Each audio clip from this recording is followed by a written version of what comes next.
Anand sir ಅರ್ಧ ಬಿಸಿಲು ಅದ ಇದು ಬೀಳತೈತ್ರಿ. ಅರ್ಧ ಬಿಸಿಲು ಹೇಳತ್ತರಿ.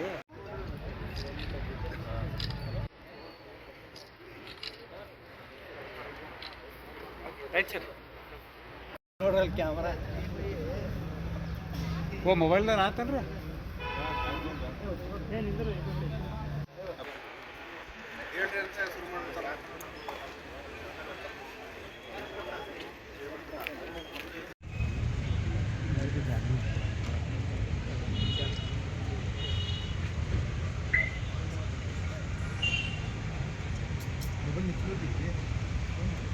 ಆಯ್ತಾ ನಮ್ಮ ಜನ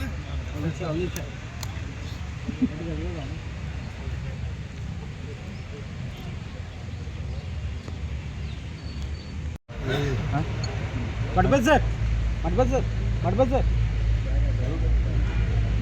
ಸರ್ ಅಪ್ಲೈಡ್ ಆದ ಸರ್ ಸ್ವಲ್ಪ ಯಾರು ಹಾಕಿರಿ ಚೇರ್ ಯಾರು ಹಾಕಿ ಕಳೆದ ಕೆಲವು ದಿನಗಳಲ್ಲಿ ನಡೆದಂತಹ ವಿಜಯಪುರ ನಗರ ಪರ್ಟಿಕ್ಯುಲರ್ಲಿ ನಡೆದಂತಹ ಮನೆ ಕಳ್ಳತನ ಆಗಿರ್ಬೋದು, ಇತರೆ ಕಳ್ಳತನ ಆಗಿರ್ಬೋದು ಮತ್ತು ಮೋಸ ಮಾಡಿ ನಕಲಿ ಬಂಗಾರದ ನಾಣ್ಯಗಳನ್ನು ಕೊಟ್ಟು ಹಣ ತೆಗೆದುಕೊಂಡಂಥ ಪ್ರಕರಣಗಳು ದಾಖಲಾಗಿತ್ತು.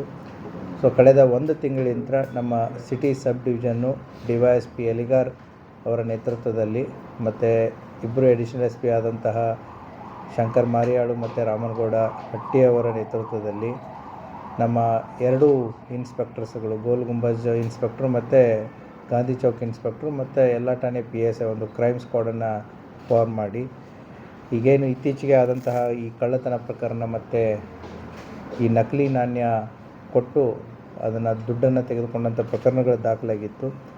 ಆ ಹಿನ್ನೆಲೆಯಲ್ಲಿ ಒಟ್ಟು 14 ಜನ ಆರೋಪಿತರನ್ನು ಬಂಧನ ಮಾಡಿದ್ದಾರೆ. 12 ಪ್ರಕರಣಗಳನ್ನು ಭೇದಿಸಿದ್ದಾರೆ. ಒಟ್ಟು ಈ 12 ಪ್ರಕರಣಗಳಲ್ಲಿ 271 ಗ್ರಾಮ್ ತೂಕದ ಬಂಗಾರದ ಆಭರಣಗಳು ಮತ್ತು ನಗದು ಹಣ 30 ಲಕ್ಷ ರೂಪಾಯಿ ಹಾಗೂ ವಿವಿಧ ಕಂಪನಿಯ 4 ಮೋಟರ್ ಸೈಕಲ್ಗಳು ಮತ್ತು ಒಂದು T&H 210 ಕಂಪನಿಯ ಹಿಟ್ಯಾಚ್ ಬ್ರೇಕರು ಮತ್ತು ಒಂದು ವೋಲ್ಟಾಸ್ ಕಂಪನಿಯ AC ಈ ರೀತಿಯ ಒಟ್ಟು ವಸ್ತುಗಳನ್ನು ವಶಪಡಿಸಿಕೊಂಡಿದ್ದು ಇದರ ಒಟ್ಟು ಮೌಲ್ಯ ಸುಮಾರು 67,79,500 ರೂಪಾಯಿ ಆಗುತ್ತೆ.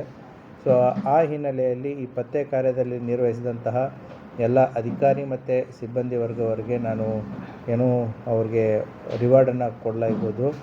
ಮತ್ತು ಈ ಪತ್ತೆ ಕಾರ್ಯದಲ್ಲಿ ತೊಡಗಿಕೊಂಡು ಈ 12 ಪ್ರಕರಣಗಳನ್ನು ಪತ್ತೆ ಹಚ್ಚುವಲ್ಲಿ ಯಶಸ್ವಿ ಆದಂತಹ ಕಾರ್ಯಾಚರಣಾ ತಂಡಗೂ ಕೂಡ ಅಭಿನಂದನೆಯನ್ನು ಸಲ್ಲಿಸುತ್ತೆ.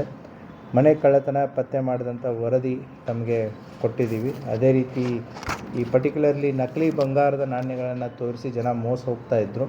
ಅಂದರೆ ನಿಧಿಯಲ್ಲಿ ನಮಗೆ ಬಂಗಾರ ಸಿಕ್ಕಿದೆ, ಬಂಗಾರದ ಕಾಯಿನ್ ಇದೆ ಅಂತಂತೇಳಿ. ಸೊ ಈ ಬಂಗಾರವನ್ನು ತೋರಿಸಿ ಮೊದಲು ಒರಿಜಿನಲ್ ಬಂಗಾರ ಕೊಡೋದು, ಅದು ಅವರು ವೆರಿಫೈ ಮಾಡಿದಾಗ ಅದು ಒರಿಜಿನಲ್ ಇರುತ್ತೆ. ತದನಂತರ ಇಷ್ಟು ಬಂಗಾರದ ಕಾಯಿನ್ಸ್ ಇದೆ, ನೀವು ಇಷ್ಟು ಅಮೌಂಟ್ ಕೊಡಿ. ಅವರು ಕಡಿಮೆ ರೇಟಿಗೆ 100 ರೂಪಾಯಿಗೆ ಇದ್ದಿದ್ದನ್ನೇ 70 ರೂಪಾಯಿ ಕೊಡ್ತೀನಿ ಅಂದರೆ ಅವ್ರು ಆಸೆಗೆ ಬಿಟ್ಟುಬಿಡ್ತಾರೆ. ಸೊ ಬಂದು ಆ ರೀತಿಯಾದಂಥ 2 ಘಟನೆಗಳಾಗಿತ್ತು. ಏನು ಅಂತಂದರೆ ಒಂದು ಘಟನೆಯಲ್ಲಿ ಇವರೇನು ವ್ಯಾಪಾರ ಮಾಡ್ತಾ ಅದಕ್ಕೆ ನಿಂತಿರ್ತಾರೆ, ಹೈದರಾಬಾದಿಂದ ಒಂದು ಪಾರ್ಟಿ ಬಂದಿತ್ತು. ಅದೇ ರೀತಿ ನಮ್ಮ ಹಗರಿ ಬೊಮ್ಮನಹಳ್ಳಿಯಿಂದ ಆರೋಪಿಗಳು ಬಂದಿದ್ದರು. ಸೊ ಸಿಂದಗಿ ಕ್ರಾಸ್ ಹತ್ರ ಆದಂಥ ಘಟನೆ. ಆ ಸಂದರ್ಭದಲ್ಲಿ ಅವರಿಬ್ಬರು ಎಕ್ಸ್ಚೇಂಜ್ ಮಾಡ್ಕೋತಾ ಇರಬೇಕಾದ್ರೆ ಇಬ್ಬರು ಪೊಲೀಸರ ವೇಷದಲ್ಲಿ ಪೊಲೀಸರು ಬಂದರು ಅಂತಂತ ಹೇಳಿ ಈ ಬಂಗಾರವನ್ನು ಅವ್ರಿಗೆ ಕೊಟ್ಟು ದುಡ್ಡನ್ನು ತೆಗೆದುಕೊಂಡು ಓಡೋಗಿರ್ತಾರೆ. ಅಂದರೆ ಇವ್ರು ಹೋದರು. ಆಮೇಲೆ ಇವ್ರು ಹೋಗಿ ಪರಿಶೀಲಿಸಿದಾಗ ಅದು ನಕಲಿ ಬಂಗಾರ. ಈ ರೀತಿಯಾದಂಥ 2 ಘಟನೆಗಳು ಕಳೆದ ಒಂದು ತಿಂಗಳಲ್ಲಿ ಬಿಜಾಪುರದಲ್ಲಿ ಆಗಿತ್ತು. ಎರಡೂ ಕೂಡ ಗೋಲ್ ಗುಂಬಜ್ ವ್ಯಾಪ್ತಿಯಲ್ಲಾಗಿತ್ತು. ಅದು ಮಲ್ಲಯ್ಯ ಮಠಪತಿ ಮತ್ತು ಅವರ ತನಿಖಾ ತಂಡ ಕೂಡ ಅದನ್ನು ಪತ್ತೆ ಮಾಡಿ 30 ಲಕ್ಷ ರೂಪಾಯಿಯನ್ನು ವಸೂಲಿ ಮಾಡಿಕೊಟ್ಟಿರ್ತಾರೆ.